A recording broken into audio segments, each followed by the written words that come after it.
പടച്ചവനെ തന്റെ ഭർത്താവിനെ വെട്ടുന്നത് കണ്ടപ്പോ ചാടി എഴുന്നേറ്റപ്പോ മരണത്തോട് മല്ലടിക്കുന്ന ഉസ്മാൻ തങ്ങൾ പറഞ്ഞതെന്തെന്നറിയുമോ? ഇവരെന്നെ എന്ത് വേണമെങ്കിലും ചെയ്യട്ടെ, നായില ഇവരെന്നെ എന്ത് വേണമെങ്കിലും ചെയ്യട്ടെ, എനിക്ക് പേടിയില്ല, എനിക്ക് പേടിയില്ല. പിന്നെ എനിക്ക് പേടി എന്തെന്നറിയുമോ? നായില ബീബി ചാടി എഴുന്നേറ്റപ്പോ ഒരു മുടി പുറത്തേക്ക് കാണുകയാ. നായില ബീബിയുടെ തലമുടിയുണ്ടല്ലോ ഒന്ന് പുറത്തേക്ക് വീണു. നായില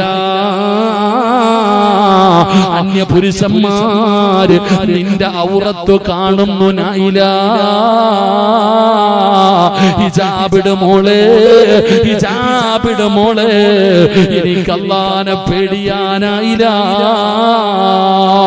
മരണത്തിന്റെ വേളയിൽ പോലും തന്റെ പ്രിയപ്പെട്ട ഭർത്താവിനെ കണ്ണിന്റെ മുമ്പിലിട്ട് വെട്ടി നുറുക്കുന്നത് കണ്ടപ്പോ ചാടി എഴുന്നേറ്റപ്പോ തന്റെ തലയിലെ തുണിയൊന്നും മാറിയിട്ട് ഒരൽപ്പം രോമം താഴേക്ക് വീണപ്പോ ഉസ്മാൻ തങ്ങൾ പറഞ്ഞു, നായില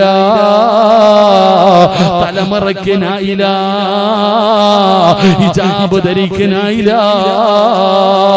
വഅദിന്റെ മജ്‌ലിസിൽ വന്നിരുന്നിട്ട് പോലും തലമറയ്ക്കാൻ മടിക്കുന്ന ഉമ്മ, നിനക്ക് പാഠമല്ലേ? ഈ സ്വർഗമല്ലേ നീ റബ്ബിനോട് ചോദിക്കുന്നത്? ഈ സ്വർഗമല്ലേ നീ കൊതിക്കുന്നത്? അതിനുള്ള യോഗ്യതയുണ്ടോ എന്ന് ചിന്തിക്കടോ. അതുകൊണ്ട് ഈ സദസ്സിലിരിക്കുന്നവരോട് പറയുകയാ, നിന്റെ രഹസ്യമായ ജീവിതമാകട്ടെ, പരസ്യമായ ജീവിതമാകട്ടെ, ആ ജീവിതത്തിൽ അല്ലാഹു പറയുന്നതനുസരിക്കണേ, അല്ലാഹനെ വഴിപ്പെട്ട് ജീവിക്കണേ, അല്ലാഹുവിന് ഇഷ്ടമുള്ള കാര്യങ്ങൾ ചെയ്തുകൊണ്ട് പടച്ച റബ്ബിലേക്ക് അടുക്കണേ. നിന്നെ പടച്ചിരിക്കുന്നത് ആസ്വദിക്കാനല്ല, സുഖിക്കാനല്ല, അടിച്ചു പൊളിക്കാനല്ല.